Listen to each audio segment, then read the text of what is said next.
Salut à vous, chers fidèles internautes.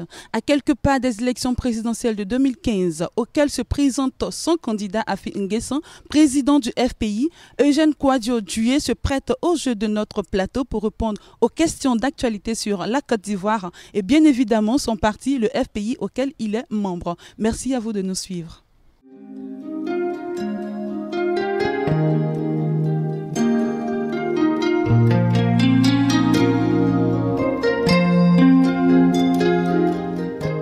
Bonjour à vous.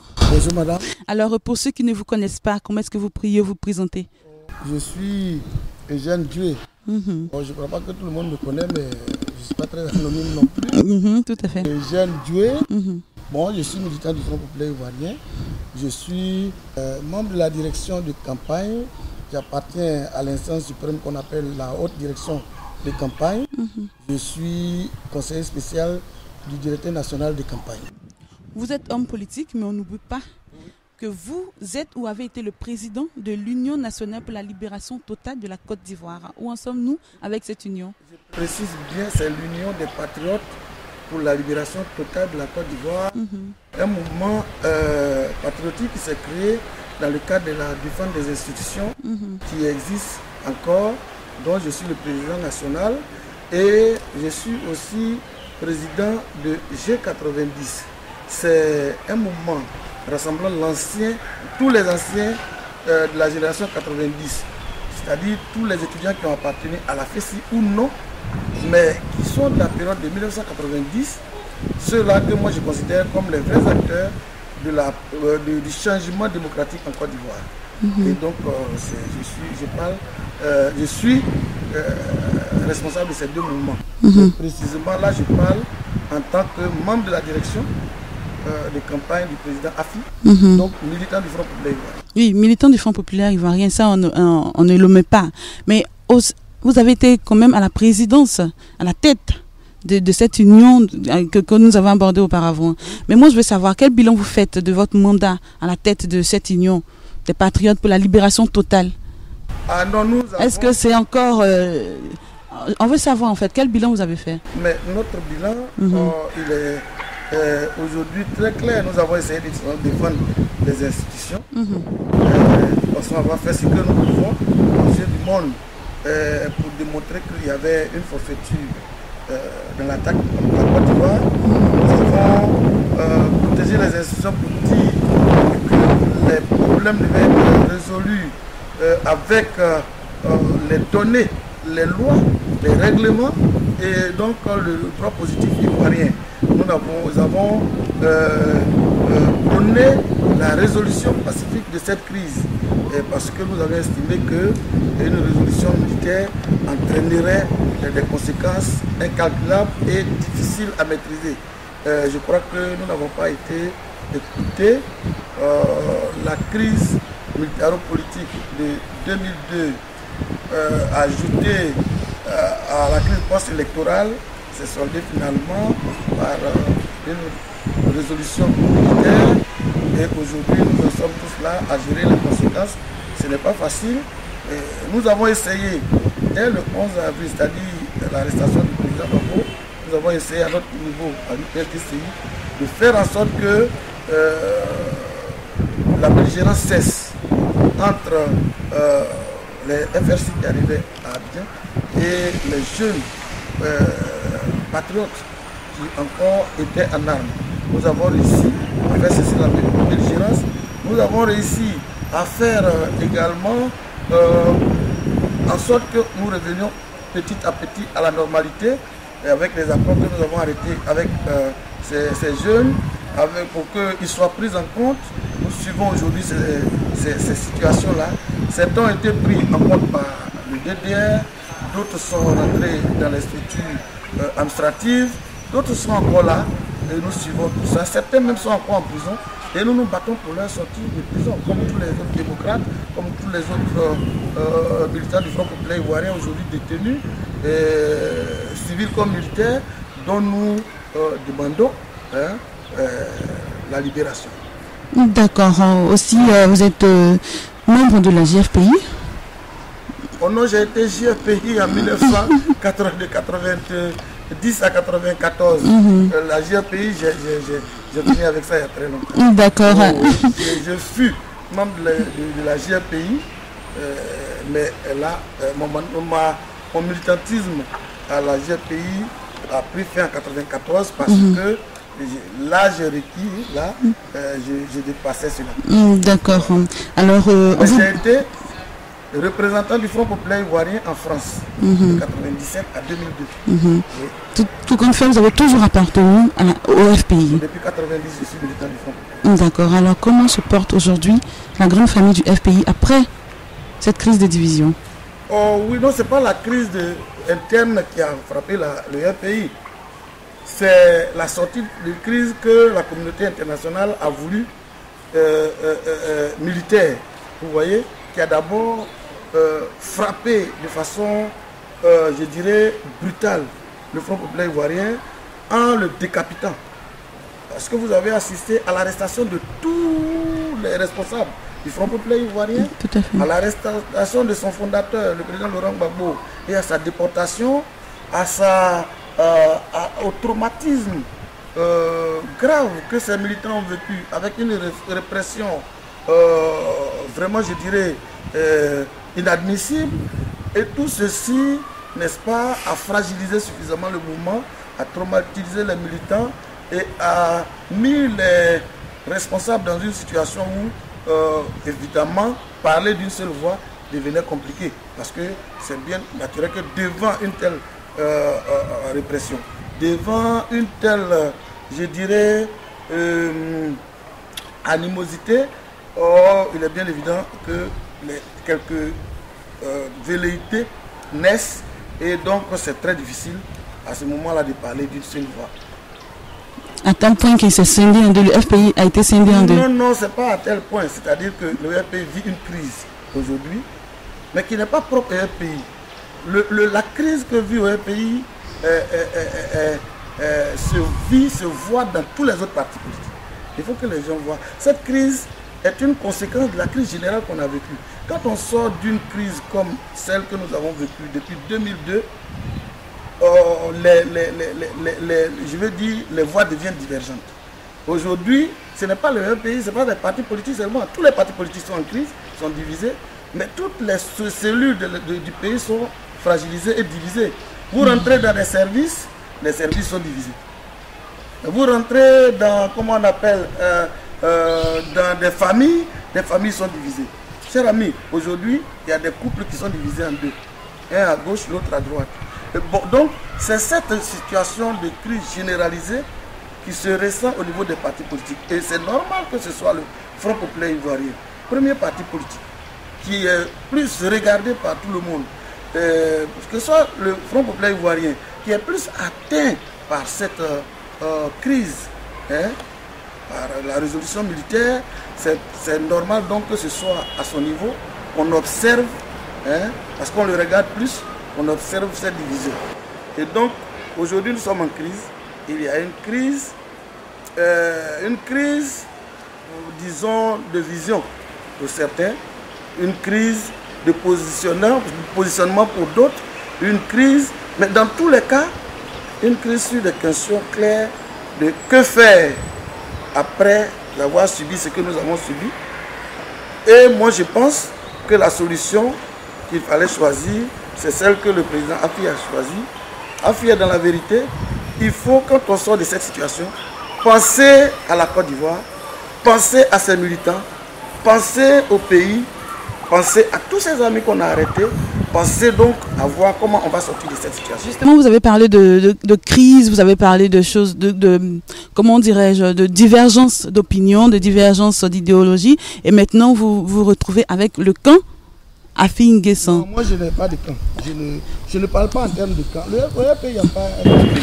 Il y a un seul. On a fini par remarquer que le FPI c'est divisé en deux camps. Un camp qui suit Afi et un autre camp qui suit... Il n'y en a pas deux. Il y a un seul camp. Le camp FPI, celui dirigé par Afi N'Guessan, qui est le président du Front populaire ivoirien. Maintenant, il y a des camarades qui ne partagent pas de points de vue. Ailleurs, des gens les appellent frondeurs. Je n'aime pas cette expression. Parce que moi, je ne peux pas concevoir que des amis, des camarades avec lesquels j'ai mener toutes les luttes depuis 1990. Je ne peux pas me considérer aujourd'hui que ces camarades deviennent quelque chose que je nomme du genre mépris, alors que c'est eux-mêmes qui nous ont combattus, eux qui nous ont mis en lambeau, nous ont humiliés, nous ont mis dans cette situation. Je me plais à discuter avec eux, parce que je sais qu'il n'y a que le dialogue, il n'y a que la discussion, il n'y a que les échanges, il n'y a que les contacts qui peuvent, n'est-ce pas, favoriser cette sortie de crise. Donc moi, je ne les qualifie de rien. Moi, je pense que ce sont des camarades. Si c'est vraiment ce qui nous divise, si c'est vraiment la vision, si c'est que faire, quelle est la meilleure forme aujourd'hui pour nous de faire maintenir le parti en vie, de faire en sorte que nos amis qui sont en prison sortent, et avec eux en tête, le président Laurent Gbagbo qui est détenu, si c'est faire en sorte que tous nos camarades reviennent de, comment on appelle, des exils, et si c'est au fond de tout ça, la reconquête du pouvoir, qui est l'essence même de la création du parti, à la fin. Si c'est ça qui reste l'élément fondamental, la vision, l'objectif principal, et que c'est sur les voies seulement que, les voies et moyens seulement que nous sommes divergents, je suis convaincu que nous allons nous retrouver, et incessamment. C'est pourquoi je n'aime pas lancer des pierres du tout vers ces camarades. Quand eux, ils en lancent, je dis à mes autres camarades, quand tu es dans la vérité, le caillou qui te tape doit te faire avancer. Parlons de cette reconquête du pouvoir. Oui. À la sortie de la crise en 2010, oui. Le gouvernement vous a tendu une perche pour vous inviter dans le gouvernement actuel, pour vous inviter dans le gouvernement, et oui. Vous avez refusé. Oui, c'était beaucoup trop tôt peut-être. C'était beaucoup trop tôt, même si je reconnais que ma position à l'époque était moins qu'il fallait y entrer, c'était beaucoup trop tôt. Mais parce que, de toute façon, la question fondamentale qui se posait n'était pas l'entrisme. Ce n'était pas si oui ou non il fallait rentrer dans un gouvernement. C'était question... Si vous tendez la pêche. Oui, mais c'était une seule question. C'est pourquoi nous demandons un dialogue permanent. Un dialogue global et permanent. C'est-à-dire un dialogue qui porte sur toutes les questions. Et non une question de rentrée ou de sortie d'un gouvernement, une question des élections, une question... Il faut qu'on discute de toutes les questions. Les militants sont poursuivis, étaient encore poursuivis dans tous les secteurs de la Côte d'Ivoire. Des gens étaient arrêtés à tour de main. Parce qu'on vous dit, venez dans le gouvernement, tout ressemble à un piège. C'est comme si on vous tend la main, mais il y a une autre main derrière.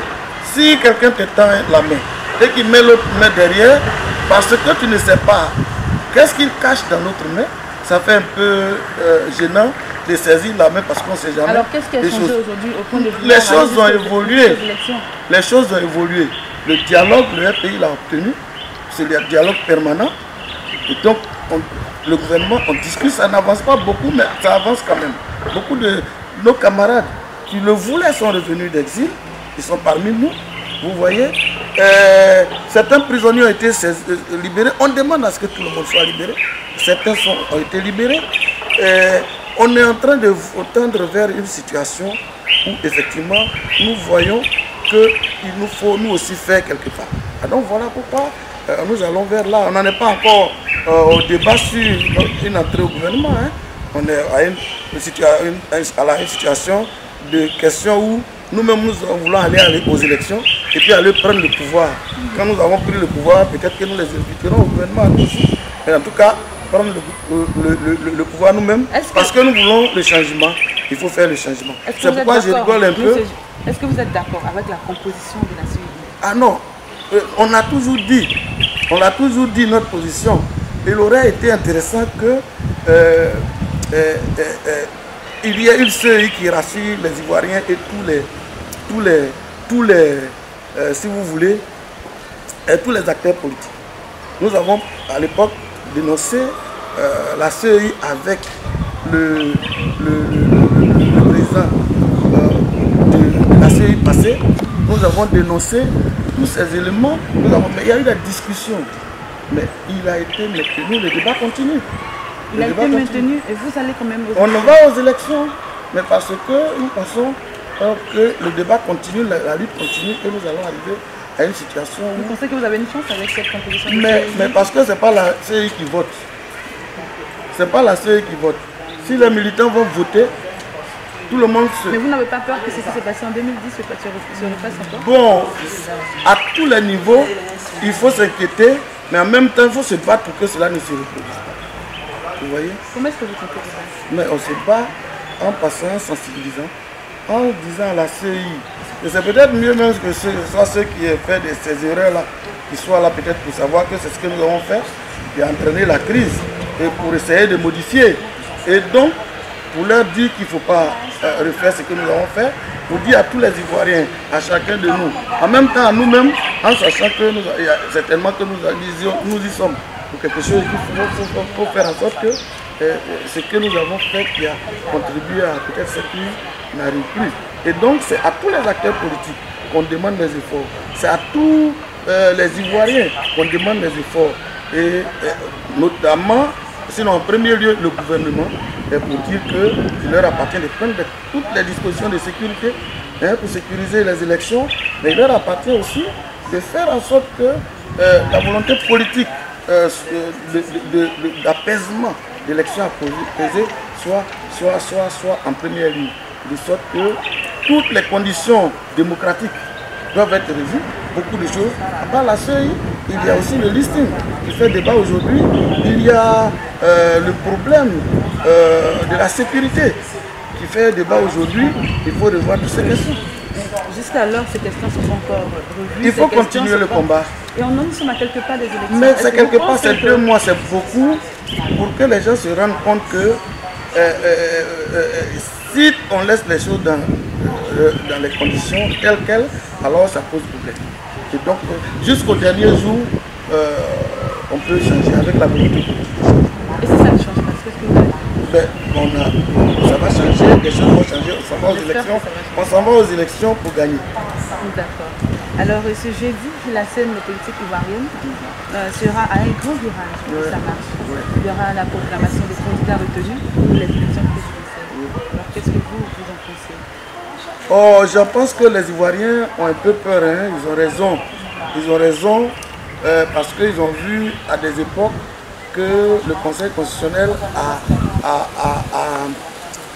retiré des candidatures. Et donc ça fait peur. Donc tout le monde tient son souffle, tout simplement parce que chacun, c'est comme un examen, on a souvent passé des examens. J'aimais cette période où vous attendez pendant des semaines les résultats du bac, mais quand vous arrivez le jour de la proclamation des résultats, et quand on vous dit candidat approché, vous reculez. Vous voyez, il y a ce sentiment-là. Il y a en fait un tract. À l'approche de ce machin, chaque candidat et ses partisans se disent qui on va prendre, qui on ne va pas prendre. Ça fait monter un peu la tension, mais en même temps aussi, il y a que, bon, si vous voulez, la confiance n'existe pas dans la politique, dans la situation actuelle. C'est le problème de confiance. Il y a une crise grave de confiance entre acteurs politiques. Et cela fait que tout fait peur entre nous-mêmes et on se fait peur aussi. Si votre candidat n'était pas retenu, qu'adviendrait-il? Non, il sera retenu. Si votre candidat n'est pas retenu, non, il va être retenu parce qu'on a présenté, on a passé toutes les étapes. On est allé faire la visite le mercredi dernier, ça s'est bien passé. Il est sportivement d'ailleurs le meilleur, vous voyez. S'il n'était pas retenu, il va être retenu. Il va être retenu. Il n'y a pas de conseil constitutionnel. Il n'y a pas un autre candidat qui peut être retenu, sinon mon candidat ne peut pas être retenu. Parce qu'il a le meilleur profil. S'il n'était pas retenu, est-ce que vous alliez protester? Non, il va être retenu, je vous le dis. Donc cette hypothèse n'est même pas à envisager. D'accord. Alors, une action du gouvernement. S'il n'est pas retenu, ça va être difficile de pouvoir le justifier aux Ivoiriens. Donc ça, c'est pas nous. Il va falloir expliquer aux Ivoiriens pourquoi AFI... Mais si les Ivoiriens ne demandent pas d'explication. Non, ils vont. Si on ne demande pas d'explication, c'est comme un candidat ou un autre qui a été refusé. La candidature a été refusée. Il a le meilleur profil, s'il n'est pas retenu, les Ivoiriens diront qu'il y a un problème. D'accord. Ils aviseront. Nous avons un candidat.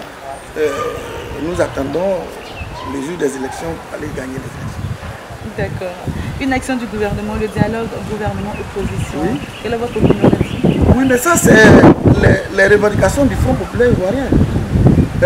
À l'époque de la direction intérimaire à laquelle j'appartenais, également du Front populaire ivoirien, nous avons fait des mémorandums pour demander un dialogue avec le gouvernement. nous avons estimé qu'il ne fallait pas faire des dialogues parcellaires et occasionnels. Il fallait créer un cadre où toutes les questions sont débattues et à tout moment. C'est ça qu'on a appelé cadre de dialogue permanent. C'est ce qui a été mis en route et donc le dialogue existe toujours. Nous pensons effectivement que c'est jusqu'à l'approche de ces élections, il faut discuter encore sur certaines questions. C'est pourquoi je vous ai dit non, le Front populaire est un parti de dialogue, participe toujours au dialogue. Il a toujours été là, il a revendiqué, il a obtenu et il participe toujours au dialogue. Souvenez-vous, l'expression qui est devenue célèbre en Côte d'Ivoire, c'est Laurent Gbagbo, le fondateur du Front populaire ivoirien, qui l'a inventé, c'est asseyons-nous et discutons. Et donc nous on est là, le Front populaire ivoirien sera là, ne vous en faites pas. Oui. C'est pourquoi je vous ai dit que rien n'est acquis, aucun débat n'est clos, le débat a encore lieu. Nous, partout nous passons, à tous ceux que nous rencontrons, nous posons toutes ces questions-là chaque jour et c'est seulement que nous n'avons pas prévu de marche pour aller le faire. C'est peut-être pour cela qu'on en parle. D'accord. La CNC. La CNC. En parlant de marche, la CNC. Oh, la CNC, je connais. Je vois beaucoup de camarades, de frères, d'amis qui sont là-dedans. Oui, bon, en parlant de marche, ils ont lancé une marche. Bon, je ne sais pas si c'est par coïncidence ou c'est parce que c'est le 10. C'est par coïncidence par rapport aux publications. Je ne crois pas. Mais bon, ce que je trouve, c'est que c'est démocratique, la marche. Nous sommes foncièrement démocrates. Celui qui veut marcher, il marche, c'est la marche. Nous souhaitons tout simplement que ces marches se passent bien, et dans des conditions démocratiques également, pour qu'après il n'y ait pas d'arrestation, de brimades, de violences, de blessures, parce que la Côte d'Ivoire en a connu trop, le sang, la blessure, les morts, les choses. Il serait intéressant qu'on n'en connaisse plus et que ce soit des débats et que ce soit des actions démocratiques et tout ce qui concourt, n'est-ce pas, à la vitalité, n'est-ce pas, de la démocratie dans le pays. Ok, monsieur Eugène Kouadio-Dué, le tour des questions a été fait. Voilà, donc si vous avez quelque chose à dire. Non, bon, moi je crois que souvent des gens parlent de AFI, bon, les conditions sont pas réunies, il va aux élections, c'est pour accompagner Ouattara. Non, nous disons qu'il faut faire attention. Mais parce que aujourd'hui, AFI va aux élections. Il va aux élections pour gagner. Il faut que les gens comprennent ça clairement. Aucun parti ne va pour accompagner son camarade. En tout cas, pas le RPI. Que tout le monde le reconnaît comme le plus grand parti du Côte d'Ivoire. Vous voyez? Et donc, on ne va pas pour accompagner. Nous allons que les Ivoiriens sachent que nous allons à ces élections pour les gagner. C'est pourquoi nous appelons tous les Ivoiriens à aller voter. Nous appelons tout le monde à aller voter. Parce que boycotter ces élections, c'est prolonger la souffrance des Ivoiriens. C'est faire en sorte que n'est-ce pas, Ouattara peut prendre le pouvoir tranquillement et que les Ivoiriens qui souffrent, qui veulent le changement, ne trouvent pas leur aspiration, n'est-ce pas, se réaliser. Aujourd'hui, l'aspiration profonde des Ivoiriens, c'est aller à la paix. AFI est ce candidat-là, candidat de la paix. Il veut donc gagner et, n'est-ce pas, faire en sorte que le changement soit faire libérer les prisonniers et faire venir nos camarades. Et d'aucuns parlent n'est-ce pas, de transition. Nous pensons que la transition présente trop d'incertitudes.